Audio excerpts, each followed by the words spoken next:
On November 18th, 2024, famous actor John Stamos made a carousel post on Instagram that got a lot of people talking. In this picture, John stands beside his friend, comedian and Full House co-star Dave Coulier, as they both smile, showing off their shaved heads. Dave was recently diagnosed with stage 3 non-Hodgkin lymphoma, an aggressive type of blood cancer. And in the second image of this carousel, you can see both of them smiling as John looks to be shaving Dave's head. Online, I'm sure you've come across various videos of people shaving their own head in support of their loved ones who have cancer. And you can clearly see in John's post that both of the men appear to be bald. With John, who doesn't have cancer, one might assume that, like many others have done, he too has shaved his head in solidarity with his friend.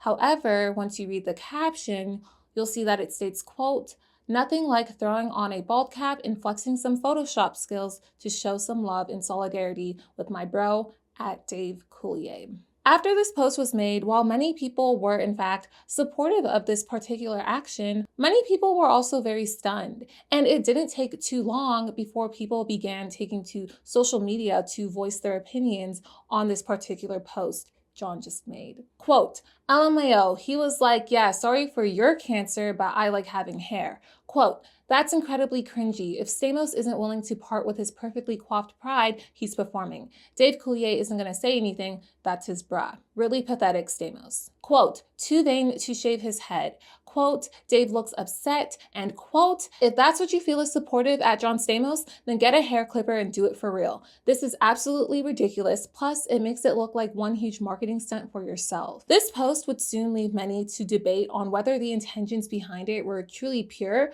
or if it was rather performative. And it led me to go down the rabbit hole of how head shaving for cancer support even became a thing, and if doing this is truly an effective method in showing solidarity, or rather an effective method for those seeking attention. Today we'll be discussing the history of head shaving for cancer solidarity, and if doing this action is actually a good thing, or if it rather leads to more harm than good. But before we get into this case, my name is Petal Palmer, and on this channel I post anything medical, mysteries, topics, and crime. If that is something that sounds interesting to you, please consider subscribing if you end up liking this video. But before we get into this case, I'd like to take a minute to thank the sponsor of today's video, ZBiotics. The ZBiotics pre-alcohol probiotic drink was invented by a team of PhD scientists, and it's actually cited as the world's first genetically engineered probiotic.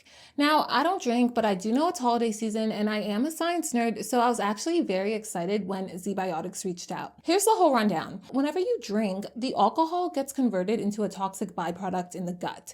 And while there's many other things like dehydration that can contribute to how you might feel the next day, what you might not know is that it's also this very byproduct that can play a gigantic role as well. The ZBiotics pre-alcohol drink produces an enzyme to break this byproduct down. So the idea is that if you drink it before consuming alcohol and make sure you're drinking responsibly, it should helpfully help in having you feel as best as possible the next day. I think the science is pretty cool, and they have really helpful explanations on their site. So if you'd like to try out ZBiotics, you can click the link in the description to get 15% off your first order. They offer a 100% money back guarantee, so if you're not satisfied for any reason, you can get your money refunded, no questions asked. I'll be gifting these to family and friends, and I'm very interested to see how they like it during this holiday season. Thank you, ZBiotics, for sponsoring this video. Now let's get into this case. In 2014, you might have seen the case of 9-year-old Kamryn Renfro and 11-year-old Delaney Clements of Colorado.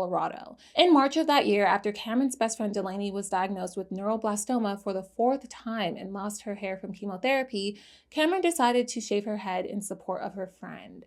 After the shaving happened, Kamryn's mother, Jamie Renfro, emailed her school in Grand Junction, giving them a heads up on how her daughter would now be looking when coming to school. One might think, or at least hope, that the school would view this as a kind act shown by a 9-year-old girl. But when the school replied, they informed Jamie that by Kamryn being bald without medical reason, this was against the school's dress code. And they told her that Kamryn would be prohibited from coming back to school until she grew her hair back. Jamie was stunned to receive this email, considering Kamryn did this in support of a friend who had cancer. And shortly later, she took to Facebook to express the frustrations she had with this. After the community and public got a hold of this story, they were outraged and they began protesting to get Kamryn back in school. And eventually, after all of the support in favor of Kamryn, the school decided to let her back on campus. This story spread all across the country. The two girls would even go on to be interviewed by many different news sources, including The Today Show and even ABC News, garnering a lot of attention from both those who were outraged by the school's actions, while also being simultaneously inspired that Kamryn would do something like this for her friend. After 6 years of dealing with cancer, Delaney would unfortunately pass away at 13 years old on March 21st, 2016. But in just those 13 years, she would go on to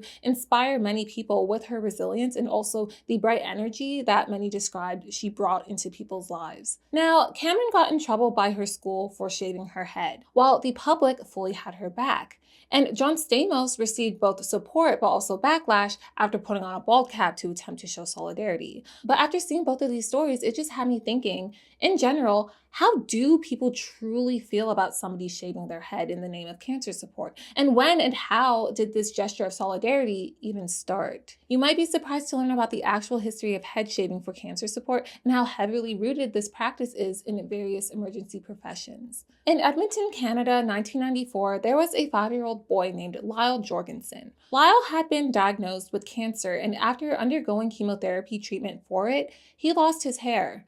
Now, Lyle was in kindergarten at that point, and when he was well enough, he went back to school, obviously with a new bald look. But contrary to what you would hope would happen, when Lyle got back to school, his fellow schoolmates began picking on him for this very reason. They were making fun of him for being bald. And even as his hair did start growing back, he had to deal with not only being diagnosed with cancer and doing chemotherapy, but he had to deal with his schoolmates bullying him for something that was out of his control. Now, across from Lyle's home, his neighbor happened to be the sister of Edmonton Police Sergeant Gary Coulier. One day while Gary was working, he decided to make a quick stop to visit his sister. And very quickly after he got there, his sister was like, "Gary, there's somebody I want to tell you about. There's this little 5-year-old boy who lives across the street from me who is doing chemotherapy to treat cancer." Gary was stunned to hear this, and shortly after this conversation, he was introduced to Lyle.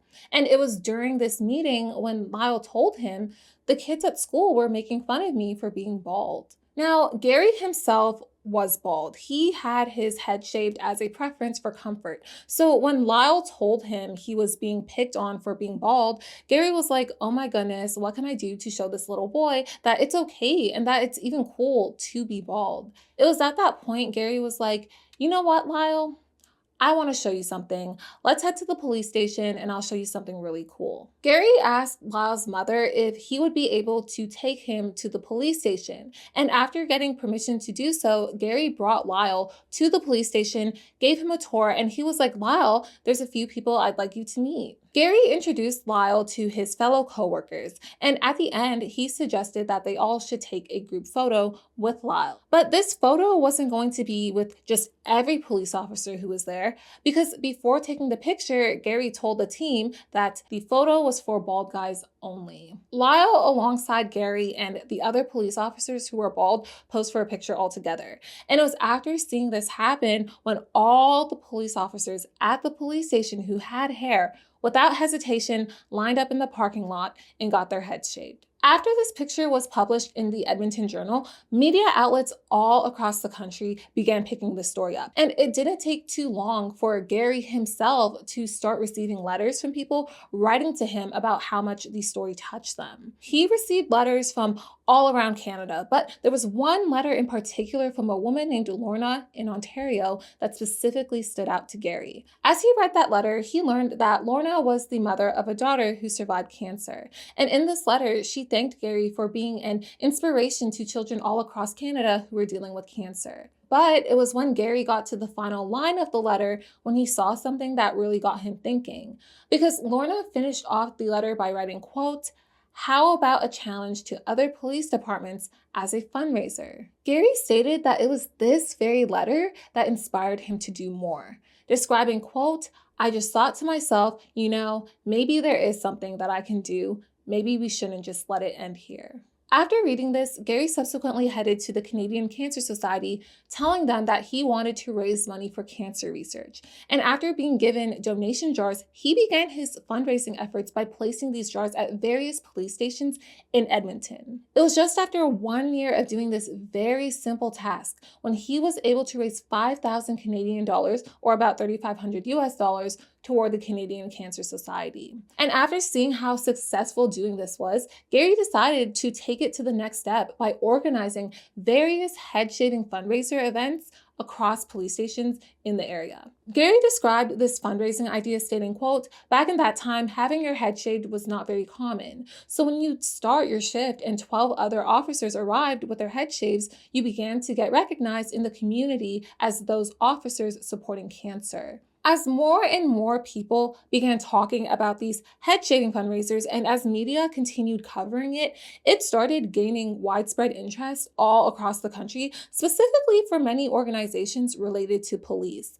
And eventually, this growth in head shaving fundraisers would lead to the organization founded in 1997 called Cops for Cancer, which, according to an article from May 2nd of that year, has, quote, "grown into a national fundraising and awareness campaign for the Canadian Cancer Society." With Cops for Cancer raising over $54 million today with various fundraiser events, including their head shaves and even their other events such as cycling since its start in 1997. With how big these events were getting, Cops for Cancer wasn't just something that spread to police organizations in Canada, because very soon after it was started, it made its way across the world over to the United States and even to Australia. On April 2nd, 1997, the Crop a Cop campaign was launched in Queensland, Australia, where 180 police officers cropped or shaved their head in a joint fundraising event with the Royal Children's Hospital Oncology Unit.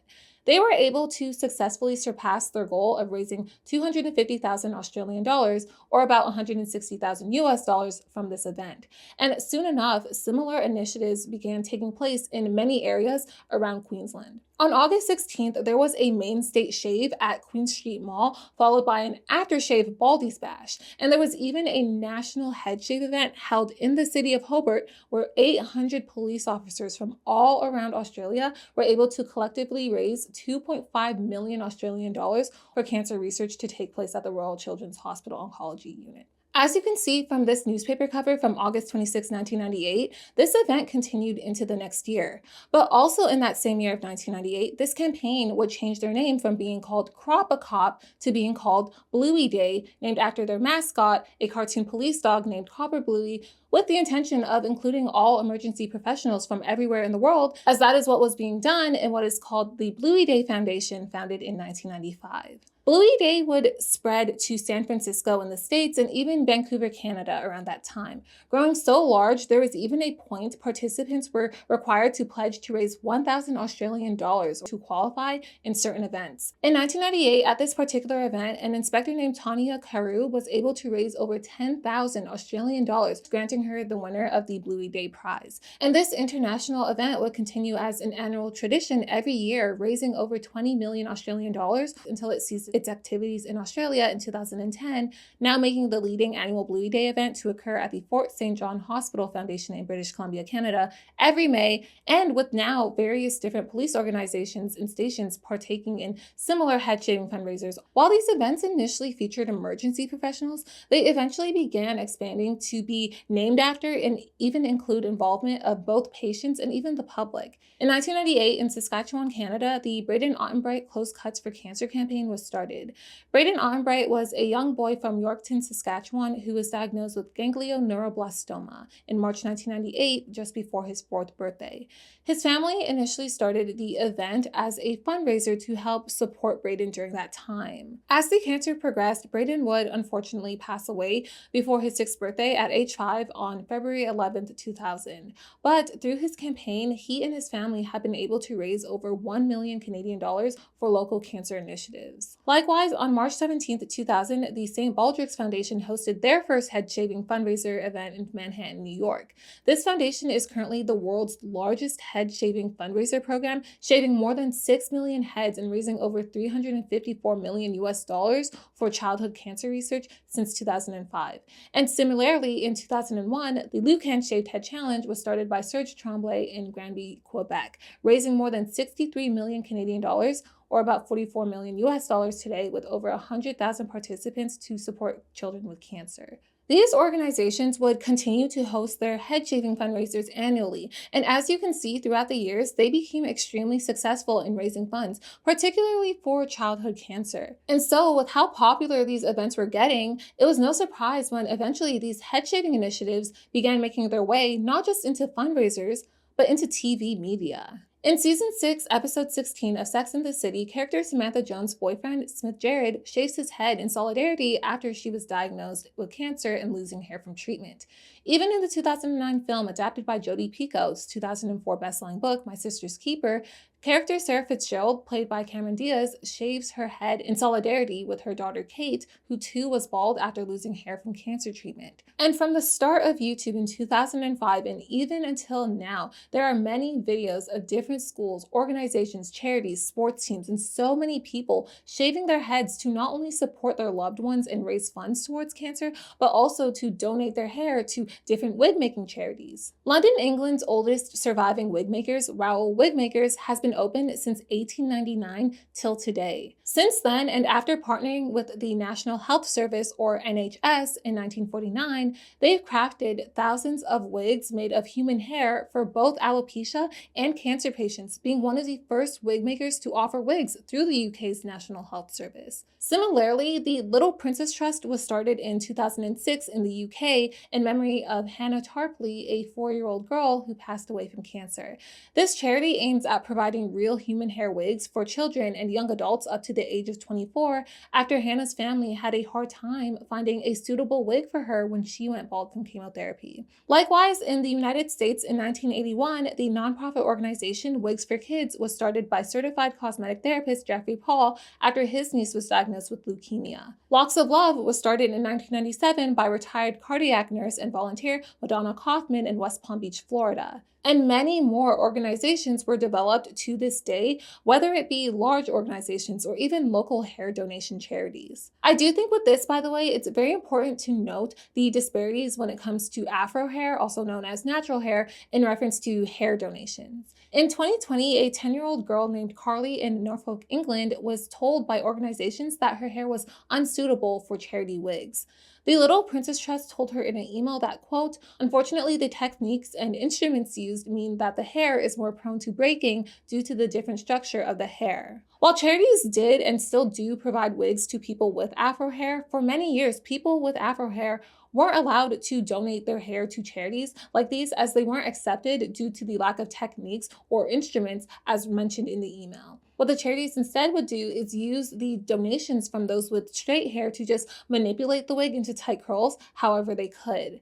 It was only in 2021 when the Little Princess Trust and Raoul Wigmakers finally accepted their first donations from Afro hair once they found the effective resources to develop said wigs. There are charities in North America that have in fact accepted Afro hair donations before this, but there are still some struggles faced even with those ones. Most charities have specific requirements for all hair types, including having a minimum length of 10 inches when stretched out, as well as making sure the hair is not overly processed and that it is bundled when brought to donation. For example, Locks of Love has been accepting Afro hair donations. It's just that even with doing this, it's been reported that 80% of all hair donations they receive are deemed unusable. So most of the hair ends up not even getting used anyway. This, by the way, is also not just an issue of charities, but in general, it is hard to find Afro hair wigs made out of real human hair. Regardless, I was just surprised while researching to learn that it was only 3 years ago when Afro hair donations were finally accepted from Raoul, or the Little Princess Trust, especially considering that it's been over 100 years since some of these organizations have existed. I have so much to talk about when it comes to the history of natural hair and health, so I do plan on doing a separate video regarding that. I just thought it was an interesting note. Also, what's an extremely important note regarding the hair loss aspect of cancer is that not everyone doing treatment for cancer will go bald. There are several different treatments for cancer, including chemotherapy, radiation, immunotherapy, hormone therapy, targeted therapy, stem cell or bone marrow transplant, and surgery, amongst many others. However, the most common treatment methods that cause hair loss in cancer patients is chemotherapy and what is called chemotherapy-induced alopecia. The purpose of chemotherapy is to target and destroy abnormal or fast-growing cells in the body, such as cancer cells. The thing is, hair follicles themselves are made up of fast-growing cells. So when someone loses their hair from chemotherapy, it's because the chemo has targeted the follicles and damaged them as well, causing the hair to break off. And this can affect not just the hair on one's head, but it can affect one's facial hair, including their eyebrows or eyelashes, armpit hair, pubic hair, and even the hair on their arms or legs. That being said, not every chemotherapy drug causes hair loss, and not everyone who undergoes chemotherapy will lose their hair. According to a review from 2010, researchers found that approximately 65% of cancer patients doing chemotherapy will experience chemotherapy-induced alopecia. Some people do try methods during treatment, such as cold capping, for example, to avoid said hair loss, but even in doing this, for some it works and for some it doesn't. Point being, during cancer treatment, some people may lose their hair, some people may just get thinning, and some people might not have anything happen to their hair at all. But even with this being the case, head shaving still tends to be one of the most highlighted aspects when it comes to cancer support efforts made by individuals or organizations depicted in the media. From as early as you could remember, for the most part, celebrities are typically conventionally attractive people who tend to keep up with their looks. With societal pressure and judgment of millions of people around the world, it's no surprise that celebrities tend to be camera ready and make sure that paparazzi catches their good angles so that their bad pictures aren't plastered everywhere for the judgment by the world. I mean, there's definitely a lot of different elements related to this particular story, but you see how people reacted to Britney Spears shaving her head in 2007.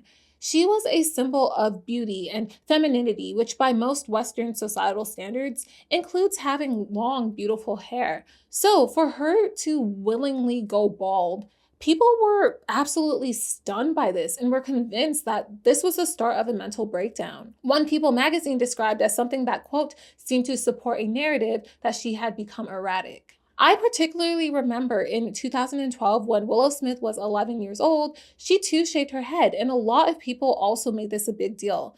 Even today, when Doja Cat shaved her head in 2022, it became this big thing, and questions about her mental health too began being raised everywhere. It's like the second that I get to feeling like I'm free and I feel cool, motherfuckers are like, you're not good, you're not okay. If you really have, love for me and you really are concerned about me, I do want you to know that, like, this isn't like a cry for help or an issue of any sort. This is just me having no hair.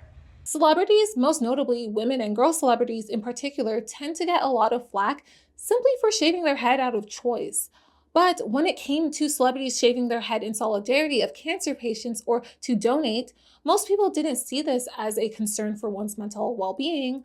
They saw it as a notable action. In September 2012, Kelly Pickler, country music singer, was featured on The Ellen Show after shaving her head in solidarity with her best friend who was diagnosed with breast cancer. In July 2013, former president of the US, George H.W. Bush, after losing his own daughter to leukemia almost 6 decades prior, shaved his head in solidarity with the 2-year-old son of a Secret Service agent who was diagnosed with cancer. In June 2017, R&B singer Keke Wyatt shaved her head in support of her child who was diagnosed with cancer. Just that next month in July, comedian and actress Kathy Griffin too shaved her head in support of her sister, Joyce, who was diagnosed with cancer. And a very notable one, on March 15, 2013, singer Jessie J in particular shaved her head on live TV to raise money for the Comic Relief's Red Nose Day charity event to reduce childhood poverty. And with the hair she shaved, she donated it to the Little Princess Trust to provide wigs for children with cancer. Soon enough, there would be many heartfelt videos posted on social media,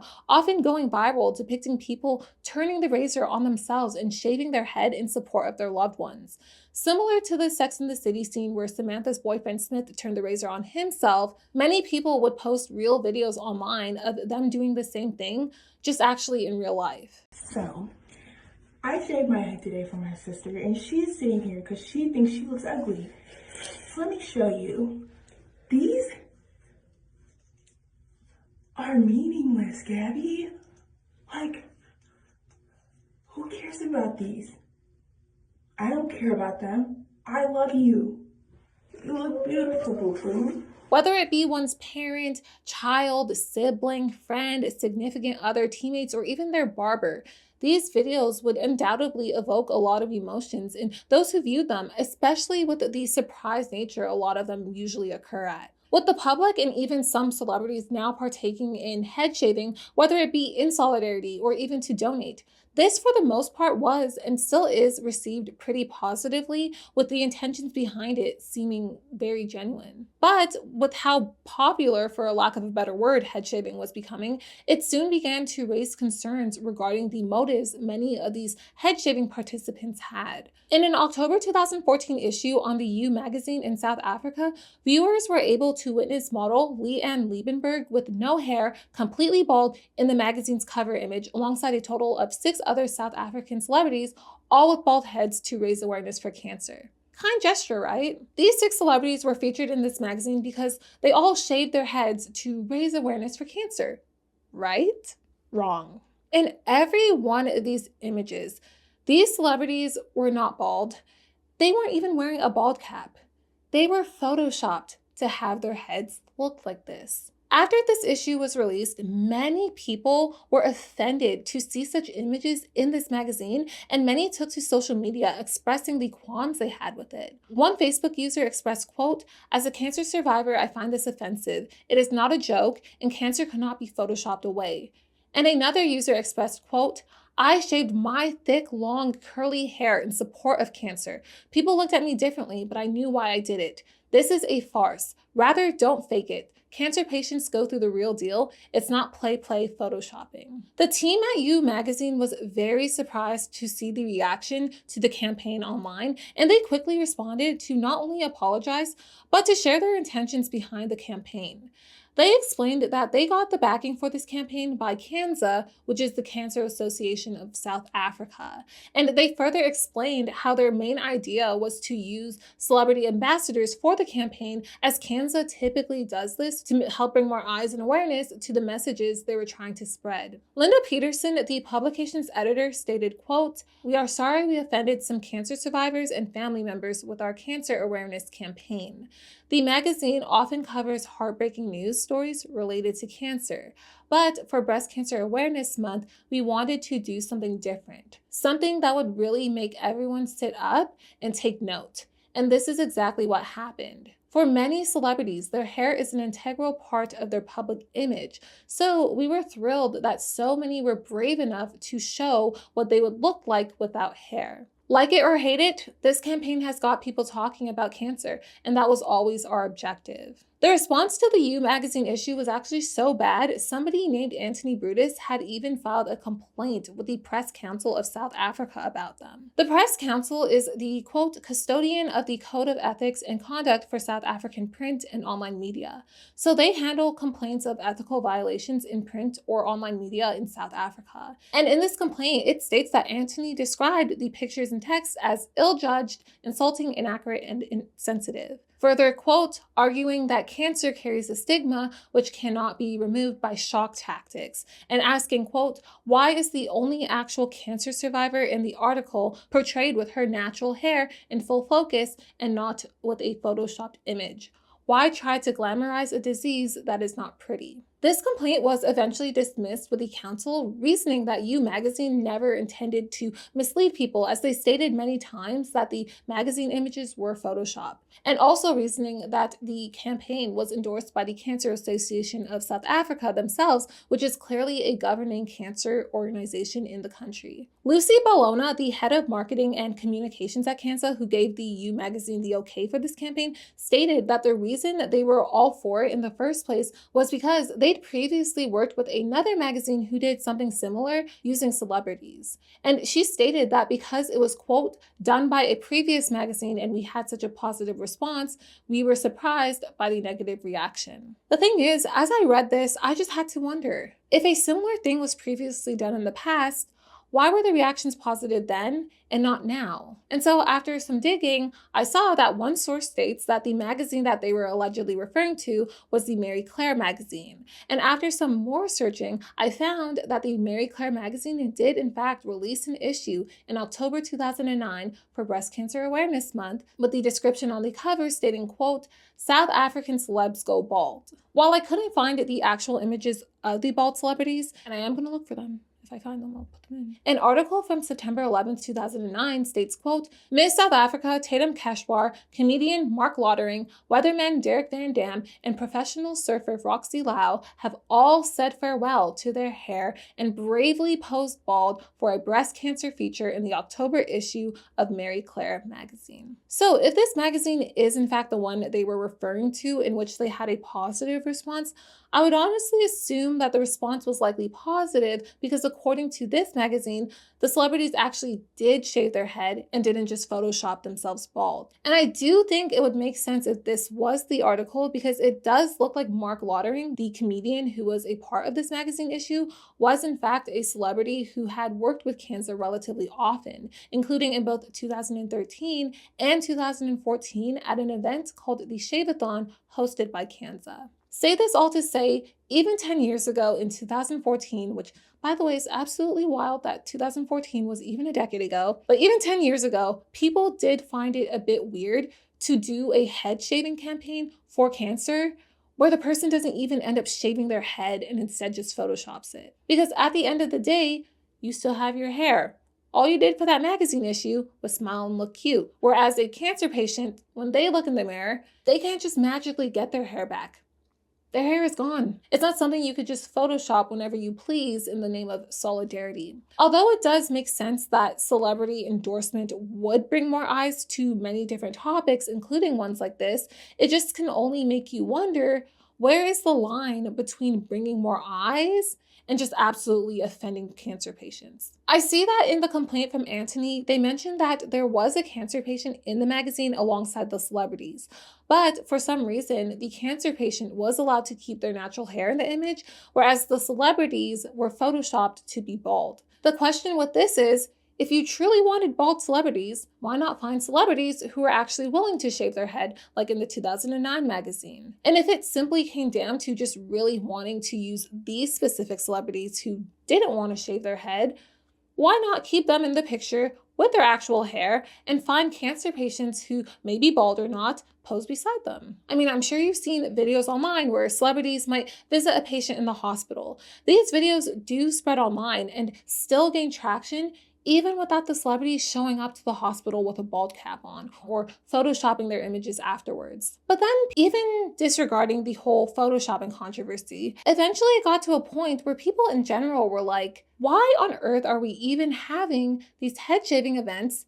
Period. Brave the Shave is a campaign created by one of the largest cancer charities in the UK called Macmillan Cancer Support. This organization was founded by Douglas Macmillan in 1911 after his father passed away from cancer, and since its start, it has generated over 232.5 million Great Britain pounds to support patients with cancer and to improve cancer care. They launched their Brave the Shave campaign in 2015, and it was a success from when it started. By 2019, this campaign alone raised over 22.7 million Great Britain pounds, and they seemed to have a decent amount of people partaking in and donating to it.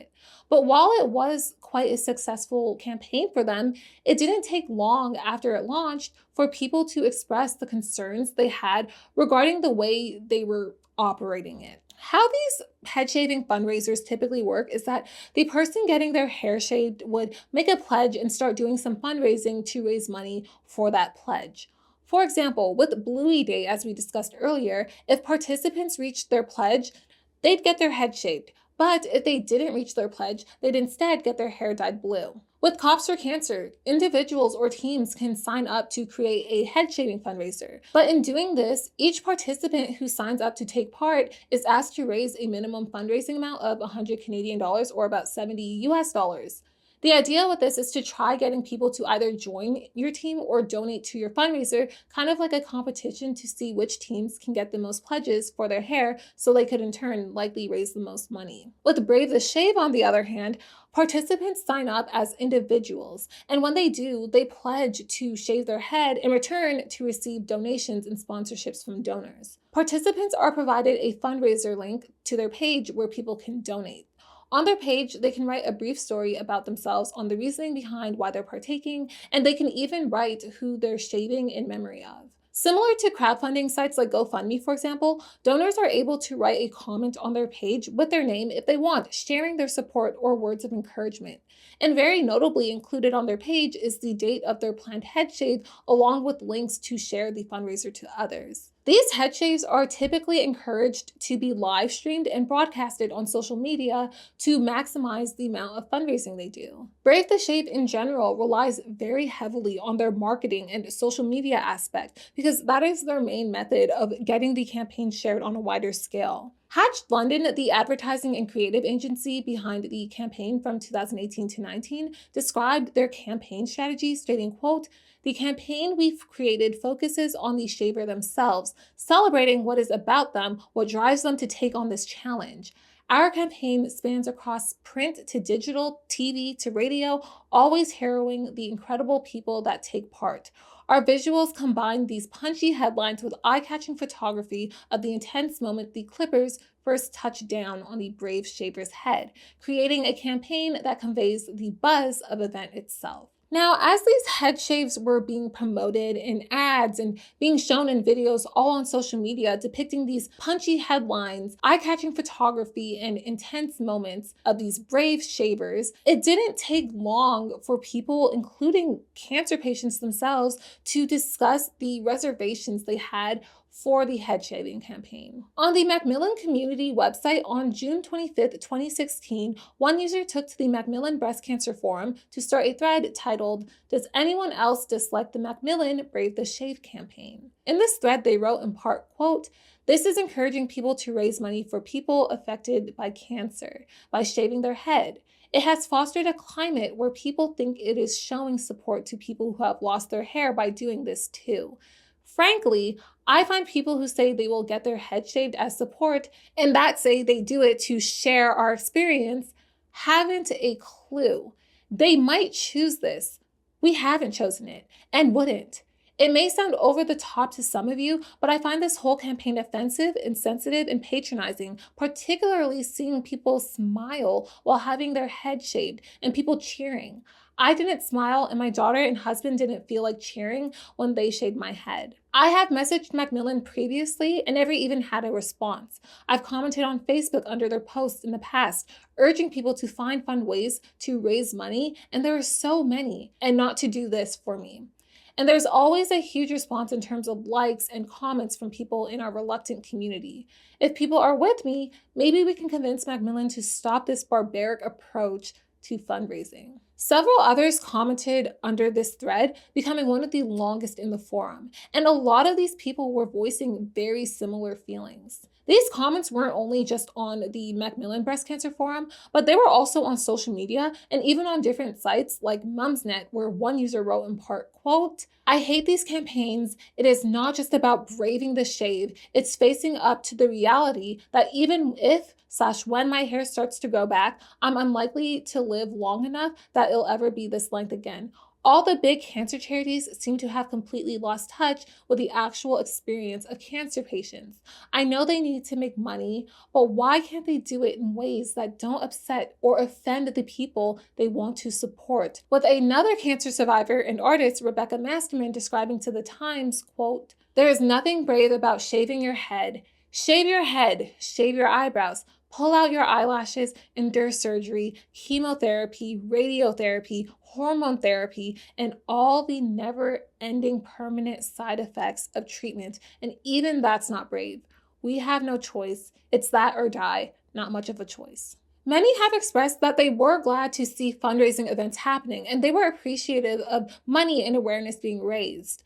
But at the same time, they felt as though the Brave the Shave campaign in particular was very tasteless, patronizing, and misguided. Mentioned in a paper written by Dr. Leva Gies in the Journal of Media Ethics, a common thing that is often criticized about these fundraisers are how the intended people the money is being raised for are often overshadowed or eclipsed by the fundraising efforts, where these fundraisers start becoming a thing where people participate because they want to do the challenge for the fun of it or to post about it without actually contributing to the intended purpose in the first place. An example mentioned in the paper was how in the 1980s, there was the Live Aid campaign where celebrities performed in an effort to raise funds for the Ethiopian famine disaster. But in doing this, Dr. H. Louise Davis described in a 2010 paper how, quote, the famine sufferer was replaced by more aesthetically pleasing celebrity and charity-related merchandise. Suffering was transferred from famine sites in Ethiopia onto famine relief sites in the West. And one example this made me think of was the ALS Ice Bucket Challenge in 2014. I and most people I knew who did the challenge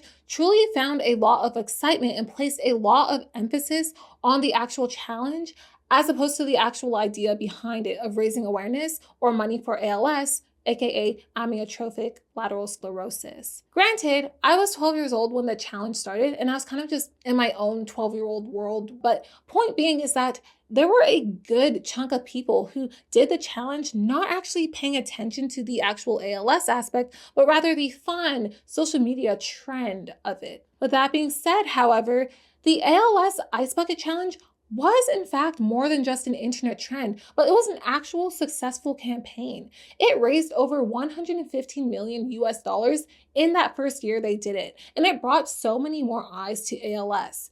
It's just that for many, the actual fun of the challenge overshadowed or eclipsed the intended target of those suffering from ALS. This is a criticism of many fundraisers, including the Brave the Shave campaign, something a user had even described as, quote, turning hair loss into a party showpiece. One user even admitted that their participation in the campaign, along with many others, had less to do with support of cancer patients and more to do with the morbid curiosity of how they would look bald, stating, quote, I never once thought of the people with cancer going through chemo, just that we were raising money for Macmillan research, which I believe is hugely important.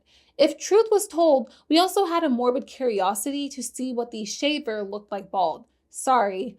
I thought you get cancer, have chemo, go bald, throw up, and then you are cured. How wrong was I? With another user describing their change in their thoughts of the campaign, stating, quote, I used to support this campaign until I got cancer. What it essentially comes down to is this. Is it okay to make a spectacle out of something many people find traumatic? And ethically, what's more important? Having these fun, punchy headlining events to raise money for a cause, or having the intended targets of this said cause be properly represented as opposed to being eclipsed in the shadow of those who may partake in it. Some argued that truthfully, all that matters is the fact that the campaign is bringing in money and awareness, with a user stating, quote, I believe that anything that raises money and brings awareness can only be a good thing. It's thanks to people who do these events that gives our oncos the tools to fight this nasty. Because even though not everyone who participated in the campaign may have actually donated, the ones who did donate otherwise might not have if it weren't for the campaign. And without these campaigns, millions of dollars and eyes on such important topics wouldn't have been brought on such a large scale. But while many do agree that the campaign has been effective in raising money, they still argue that the money raised from the campaign doesn't necessarily justify the cost of the humans affected by it. With the initial starter of the thread stating, quote, Sometimes you have to question the cost in terms of people already going through hell against the financial gain, especially as there are so many other ways that funds can be raised without the human cost. Another user brought up a very good analogy I think is helpful in looking at this from another perspective. They stated, quote, "You could also argue that experiencing life in a wheelchair for a day would be a feasible way to raise money for a disabled charity, or that having your eyes taped down would be good for a blind charity. But I doubt anyone would dare suggest either of those." Macmillan has other fundraising events, as mentioned, that many users express are very beneficial. But with the Brave the Shave campaign, there just tends to be a lot of emphasis on the hair loss aspect of it all. One a user even described as, quote, "a horrible fascination with hair loss." What Dr. Geese has mentioned is that the campaign, alongside others, doesn't take into consideration that not every cancer patient experiences hair loss. It doesn't take into account that cancer patients who do lose their hair won't have as easy of a time growing it back as the brave head shavers do. And it also doesn't take into consideration the history of compulsory head shaving as a method of discipline or even control during a lot of significant historical moments. For example, there's the shaved woman of Chartres photograph and several other pictures taken after World War II, where women in France who were accused of collaborating with Germans had their head shaved as a form of retribution and humiliation. A campaign like this doesn't necessarily take into consideration that there is a history of that and that this did happen. Likewise, what it also doesn't take into consideration is the history of head shaving as a form of punishment for both male and female prisons, which still goes on as a current requirement for various different male prisons. 2 days after the initial thread was posted on July 1st, the fundraising team replied by stating, quote, "Please accept our apologies if the campaign has caused any upset or offense. Brave the Shave was created in order to raise awareness and vital funds for Macmillan, and we understand the sensitive nature of the campaign. We do understand that this type of event is not for everyone, which is why we offer a variety of events. Last year, this event raised over £4 million to support people affected by cancer, which means we can continue to be there for more people affected by cancer than ever before. We hope this response has eased some of your concerns, and please do let us know if you have any further comments or queries." Not just this, but a spokesperson also put out a statement on September 5th, 2016, essentially stating the same exact thing and letting people know that it is, quote, "absolutely not our intention to upset or offend anyone with our campaigns," essentially letting people know, yes, we know it might have hurt your feelings, but at the end of the day, it's doing what we intended, and that is to raise funds to support those going through cancer treatment. And despite apologizing for those who they may have offended, Macmillan still defends the campaign, even continuing it till this day. And this has led many to feel a sense of betrayal and a lack of their voice being heard, while simultaneously understanding the organization's reasoning, with one user stating, quote, "As cynical as this may seem, ultimately, Macmillan are a business primarily interested in making money, even though we know it's for a good cause." And another stating, quote, "I often think there are more people making money from people with cancer than there are people with cancer. The logic of so much charity advertising and marketing seems to me to be we must have an expensive advertising campaign so we can raise money to afford an expensive advertising campaign, repeat ad infinitum." But get this. The Brave the Shave campaign wasn't the only thing many people weren't happy about regarding this organization, because just 1 year before they even started Brave the Shave, in 2014, Macmillan was also accused of hijacking the ALS Ice Bucket Challenge by trying to use the challenge to raise money for their own charity. And this furthermore just reinforces the idea that they're simply mainly concerned with raising funds, no matter how unethical their fundraising may be. Because the issue for many is not that Macmillan as a charity is doing a fundraising campaign. The issue is the type of fundraising campaigns they are actually doing. The definition of a charity, according to Merriam-Webster, is generosity and helpfulness, especially toward the needy or suffering. Whereas the definition of fundraising is the organized activity of raising funds as for an institution or political cause. While it is beneficial and important that charities partake in fundraising, as mentioned in Dr. Gee's paper, I think a lot of the issue stems from the fact that a lot of charities may not view their sole purpose as promoting generosity and helpfulness toward the needy or suffering, but rather they view their sole purpose, particularly as raising funds, as for an institution or political cause. To many people and organizations, the words charity and fundraising are often used synonymously, and based on the response from Macmillan regarding the user's thoughts on their campaign, it's clear that they do put a strong emphasis on the raising funds aspect. Many patients simply just wanted Macmillan to take their voices into consideration so that they can hopefully shift from being a fundraising charity relying on the dependency of those suffering to being a charity that promotes solidarity and gives patients a voice that allows them to be involved and feel empowered.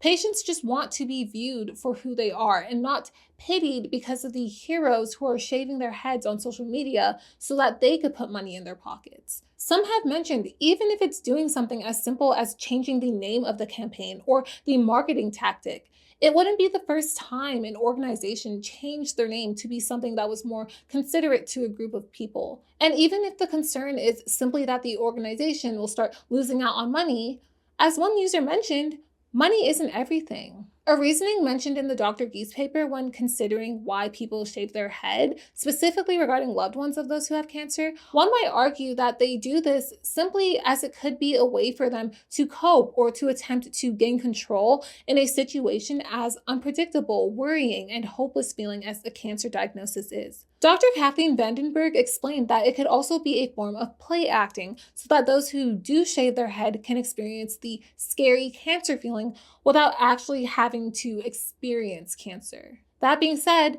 this still doesn't take away the concerns many have in discerning who's actually doing it because they actually want to help versus who's doing it for self-gratification purposes or because they know they'll get views. As we discussed, there are a lot of videos online of people shaving their heads in solidarity. There's compilations on YouTube, even of said videos, and with Brave the Shave, for example, one of their main focuses is the response they get on social media, bringing a lot of eyes to those who partake in head shaves. Somebody brought up a fair point that at least with fundraising events, you know money is being raised. There are even people, as mentioned, who donate their hair to charities who make wigs. In these cases, it's a bit comforting, if you will, knowing that in these instances, there's at least something going towards a good cause. But even in doing this, how are we still able to differentiate between the ones who are doing it for the cause versus the ones who are simply just being performative?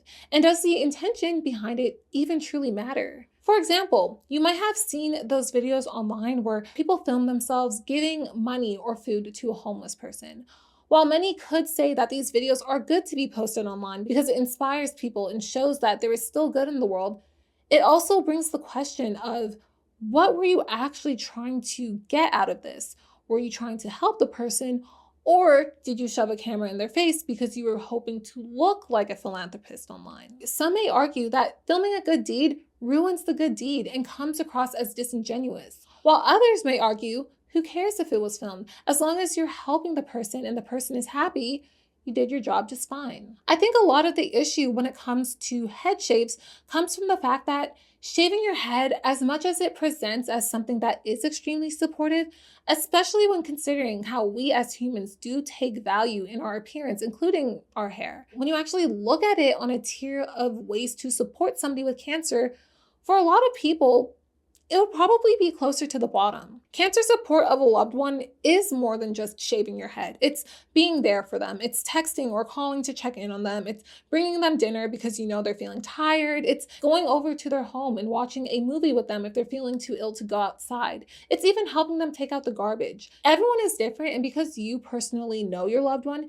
you probably have a better understanding of things that would help them. There might be more value in you honing in on those specific things and actively making an effort to do them, as opposed to having your head shaved to post online. So when we think about the differing opinions and how the history of head shaving for cancer support evolved to what some may describe as almost a trend-like event, this brings us to the controversy regarding actors John Stamos and Dave Coulier. In October of this year, after noticing a golf ball-sized lump in his groin and swollen lymph nodes following an upper respiratory infection, Dave Coulier was diagnosed with stage 3 B-cell non-Hodgkin lymphoma, an aggressive blood cancer that affects the lymphatic system. Following multiple tests, he started chemotherapy treatment just 2 weeks after his diagnosis. And it was just around starting treatment when he shaved his head in what he described as a preemptive strike, shown in a public reveal on the Full House Rewind podcast and on the Today Show on November 13th, 2024.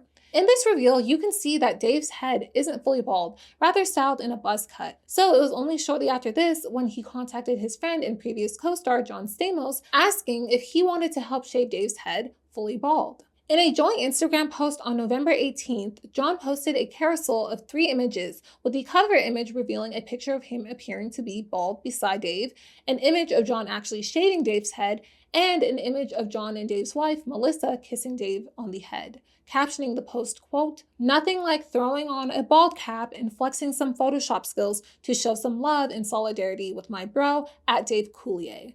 You're handling this with so much strength and positivity. It's inspiring. I know you're going to get through this, and I'm proud to stand with you every step of the way. I love you." Pretty quickly after this was posted, it began to spread on social media, and many began voicing their opinions on how they felt about it. While many supporters did comment words of encouragement, there still was a good amount of people calling out the post for similar reasons we discussed earlier with things like the You magazine or even the Brave the Shave campaign. The opinions varied so much, it actually got to the point that Dave himself, the next day on November 19th, posted an image with a statement on it stating, quote, "I'm sorry to see a bunch of negative comments as I've just begun my cancer journey. It's our friendship, me and John, and this is how we are handling a very tough time.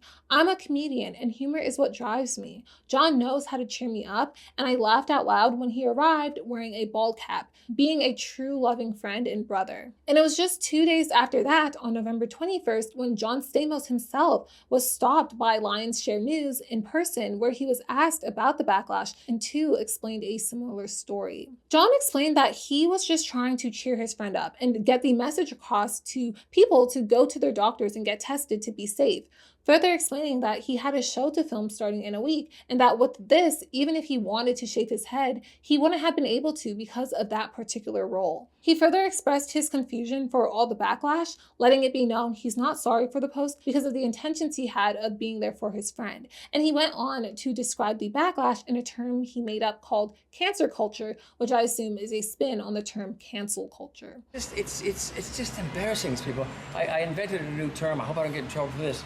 Cancer culture. I'm gonna say a prayer for my friends. You go to church. I'm gonna say a prayer for the fools that are wasting time saying what I did was wrong. Some argued that what John did was a performative photo op, while others argued that he simply was just being a friend. And after looking at everything and listening to both sides, I truthfully think what this came down to is an inside joke between two friends that wasn't known as an inside joke for anyone else. You see, not everyone knows John or Dave's friendship, nor does everyone know them personally. People online only know what they see online about these two individuals. I can 100% understand that John, knowing Dave as his friend, was like, you know what? I think it would cheer him up if he saw me bald while I shave his head. With that being said, as a person who is viewed by millions of people online, you just have to keep in mind that nobody is going to know that personally. That is how your relationship with your friend is. From a very surface level of what was shown in the post, they saw someone who was being performative to present as if they were an amazing person. The initial post doesn't mention anything about a joke or cheering Dave up. So without that knowledge initially there, many truthfully might have simply just misinterpreted John's intentions. The post states, quote, "Nothing like throwing on a bald cap and flexing some Photoshop skills to show some love and solidarity." So when reading this, many viewers didn't see the intention as John cheering his friend up. They saw the intention as him showing solidarity by putting on a bald cap. With that being said, I do feel like it is true that a good amount of people online are often very quick to judge on something without having all the information. Kind of like the example, if you say online, "I like pancakes," someone's most definitely going to interpret that as, "Oh, so you don't like waffles?" Even if you didn't say that. Even though the original post didn't have the context of this being a joke to cheer up a friend, at the same time, what could have been of use to many people is to realize that none of us have actually seen what happened before those pictures were taken or even after. Yes, he cried, we laughed and we cried, we watched old movies and we told stories and I brought videos and It just was a beautiful thing. We haven't seen the phone calls John made to Dave. We haven't seen the food he brought him to eat. We haven't seen him spending time with him after getting his treatment done. Now, we obviously don't know if he even is doing any of this, but that's kind of the point I'm trying to make, is that we have no idea what is going on with their personal relationship and how John is there to support his friend.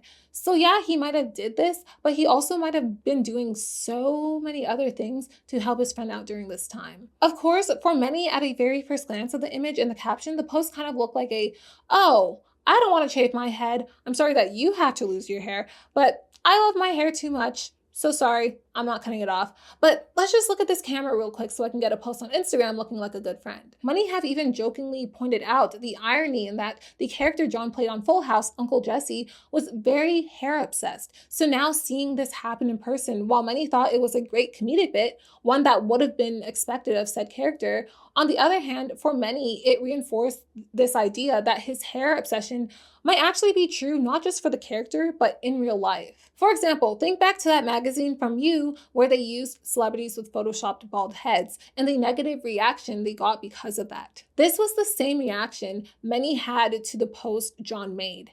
And I do understand that, because even when I looked at this at first glance and saw the words Photoshop, solidarity, and bald cap all in the same sentence, I was like, oh, that's not. Oh, that's no. In the sense that, No. you know what I mean? Like, But shortly afterwards, when I looked at the post again and actually thought about it for a second, I was like, I have never met any of these men in my life.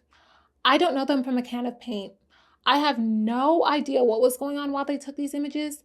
And after listening to them both explain it, I was like, yeah, okay, that makes sense. The main issue for a lot of people wasn't necessarily the fact that John didn't actually shave his head, because many people argued that Dave probably wouldn't have even wanted John to shave his head, especially considering he had a role coming up in just a week. Even John himself acknowledged that this didn't seem to be the exact issue for many. If you did not have to work and you did not have to keep your hair, would you have shaved your head?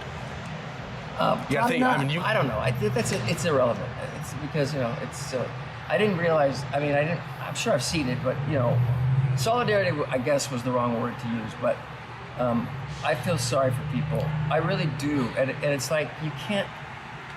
Like, you're damned if you do. You're damned if you.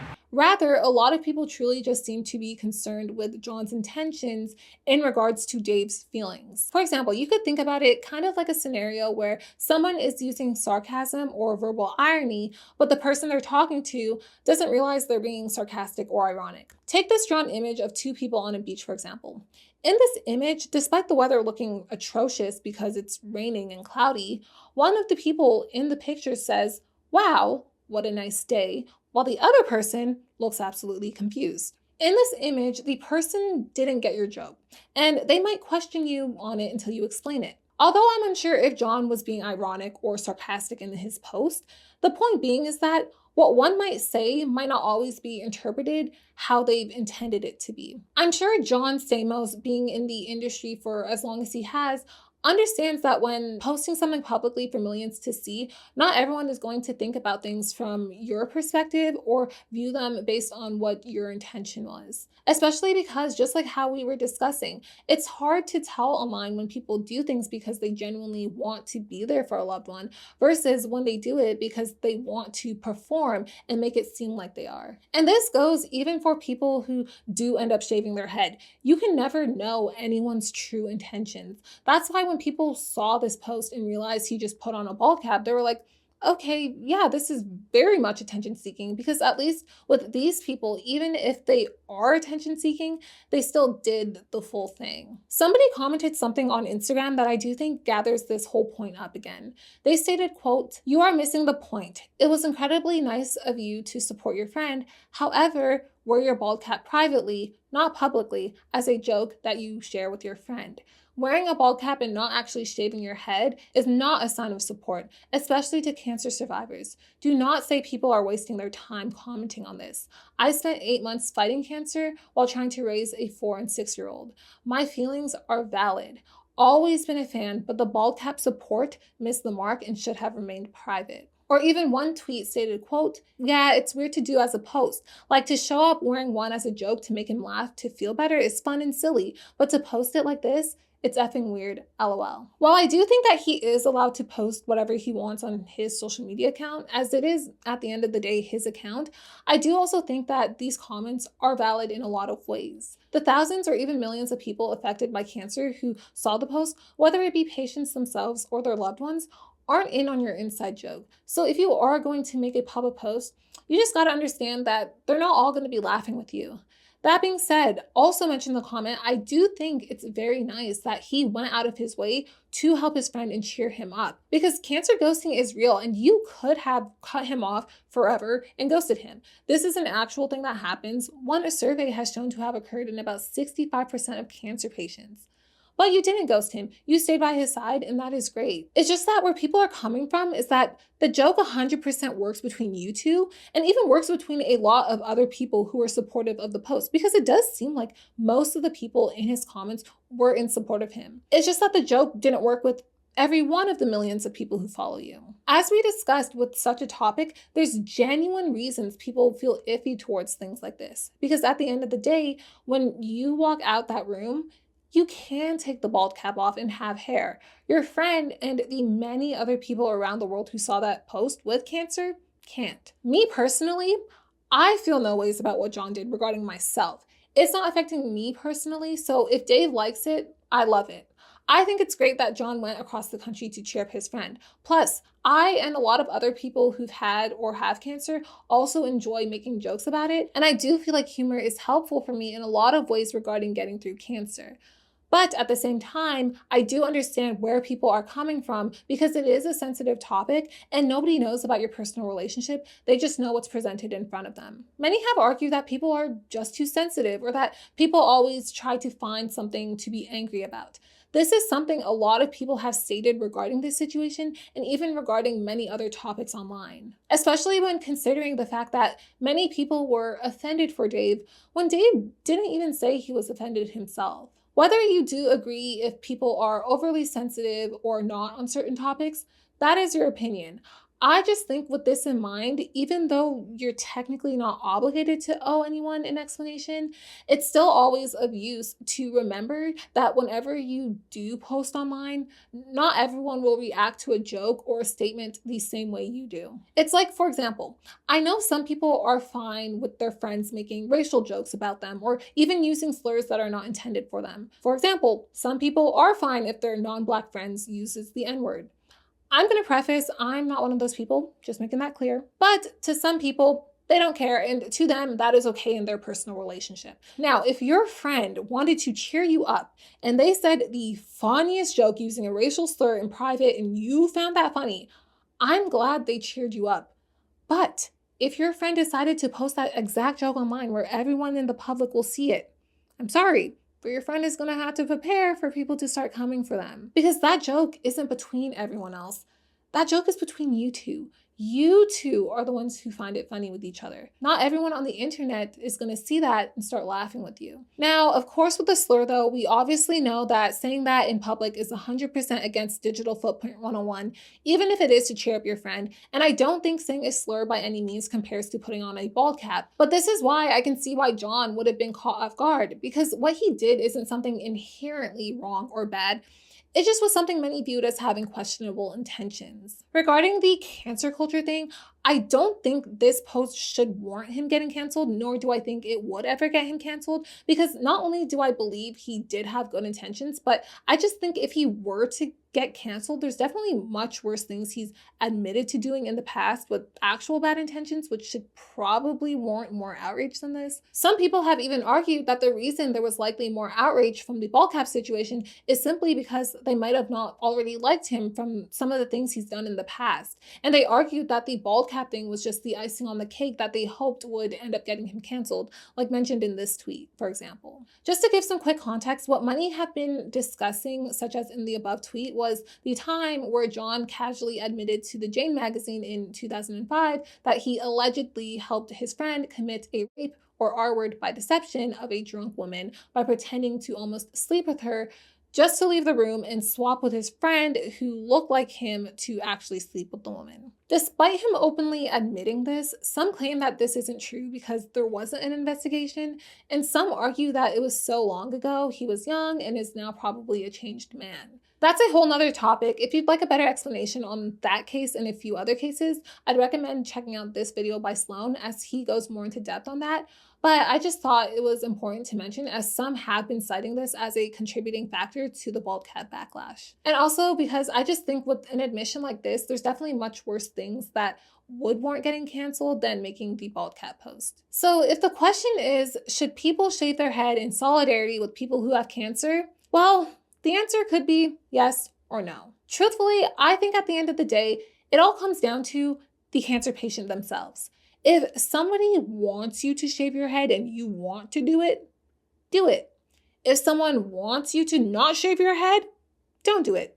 If someone wants you to put on a bald cap while you shave their hair, go ahead. Different things work for different people, so whatever helps get a person through a hard time like cancer, I think that's what their loved ones should do. And even if it's not something that you would personally want for yourself, you just have to understand that it's something that works for others, and that's okay. Head shaving in support of a cancer patient can be helpful for many people. Take children, for example. Most people want to fit into society to some extent, but children especially, it's hard growing up and being the odd one out. If a child who is bald from cancer treatment sees their guardian, who usually are big role models for them, shave their head too, it will help them feel like they're not alone, especially in such a crucial time when you're just learning how to fit in with others at school or soccer practice or what have you. And even adults, there are so many people who feel uncomfortable after losing their hair. They may not want to go out in public. They may even have a hard time looking at themselves in the mirror, and they too can feel very isolated. If it makes them feel comforted having a loved one also shave their head with them, go ahead. Do it. I know me personally, when I went bald from chemo, I had a few people mention in passing, like, what if I shaved my head with you? And my answer always was, look, I don't want you to shave your head if you don't want to shave your head. If you genuinely do want to shave your head, however, go ahead.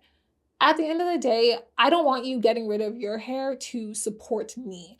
I want you to get rid of your hair if you want to genuinely get rid of your hair. And there are so many other people who also have like the same sentiment or are against or don't really want their loved ones to shave their head for them. Because one thing for sure, two things for certain, the last thing I wanted for a loved one is to also experience the same feeling I had when I was bald and had to look in the mirror and barely recognize myself. Now, if you always wanted a haircut and this just happened to be the perfect motivation for you to get that haircut, let's do it. Let's be bald girlies together. But please, if you love your hair, keep it on your head. Don't shave it for me. As we discussed, there's a long history regarding head shaving for cancer support, and there are benefits that come from it, such as raising funds and supporting loved ones. But that still doesn't take away from the feelings many have regarding them. We all are human and we all have feelings, even if something might not seem like it's a big deal to some. To others, it really could be something that truly affects them, especially when something as sensitive as this. I guess for the future, we can just hope that some of these head shaving events can shift their method to be done in a way that takes more people's thoughts into consideration so that they're not adding more additional stress on top of the already traumatic thing they went or are going through. And I also do hope that people who are affected can get to a point where they are able to tune things out a little bit more, so it hopefully doesn't trigger any unwanted memories and it doesn't weigh on them too much if they do happen to come across it. But yes, that is it for today's case. What are your thoughts on what we just discussed? Do you think John's post was a little insensitive? Do you think people on the internet are a bit too sensitive? Do you think head shaving campaigns are effective? Do you think they're weird or performative? Please comment your thoughts below and don't forget to subscribe so you don't miss any other videos on medical cases, crime, and mysteries. Bye now.